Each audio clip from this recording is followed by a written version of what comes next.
ជាមួយនឹងសមត្ថកិច្ចចម្រុះត្រួតពិនិត្យអាវុធជាតិផ្ទុះ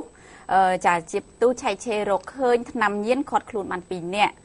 ជនសង្ស័យឆែកចាយនិងប្រើប្រាស់គ្រឿងញៀន2នាក់គឺត្រូវបានកម្លាំងសមត្ថកិច្ចចម្រុះចាប់ឃាត់ខ្លួនខណៈធ្វើការត្រួតពិនិត្យអាវុធជាតិផ្ទុះហើយឆែកឆេរក្នុងខ្លួនពួកគេរកឃើញថ្នាំញៀនពីកញ្ចប់តូចកាលពីវេលាម៉ោង 8:30 នាទីយប់ថ្ងៃទី25 ខែវិច្ឆិកាឆ្នាំ 2014 នៅចំណុចមុខវត្តយាយទេពស្ថិតនៅក្នុងភូមិផ្សារឆ្នាំងសង្កាត់ផ្សារឆ្នាំងក្រុងកំពង់ឆ្នាំងលោកស្រីមាសសូមាលីនាយការិយាល័យនគរបាលប្រឆាំងគ្រឿងញៀននៃស្នងការដ្ឋាននគរបាលខេត្តកំពង់ឆ្នាំងបានឲ្យដឹងថានៅវេលាខាងលើនៅវេលាកាត់ហេតុខាងលើ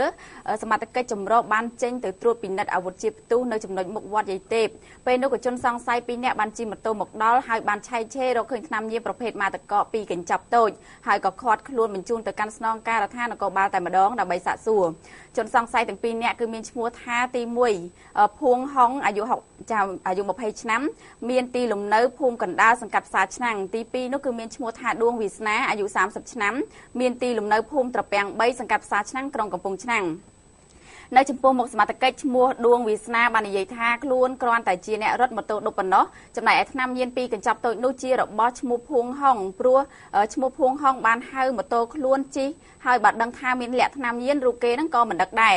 មន្ត្រីការិយាល័យប្រឆាំងគ្រឿងញៀនខេត្តបានបញ្ជាក់ថាជនសង្ស័យទាំង2នាក់នេះគឺជាមុខសញ្ញាប្រើប្រាស់និងចែកចាយគ្រឿងញៀនត្រូវបានកសាងសំណុំរឿងនិងវត្ថុតាងបញ្ជូនទៅកាន់តុលាការដើម្បីចាត់ការតាមនីតិវិធី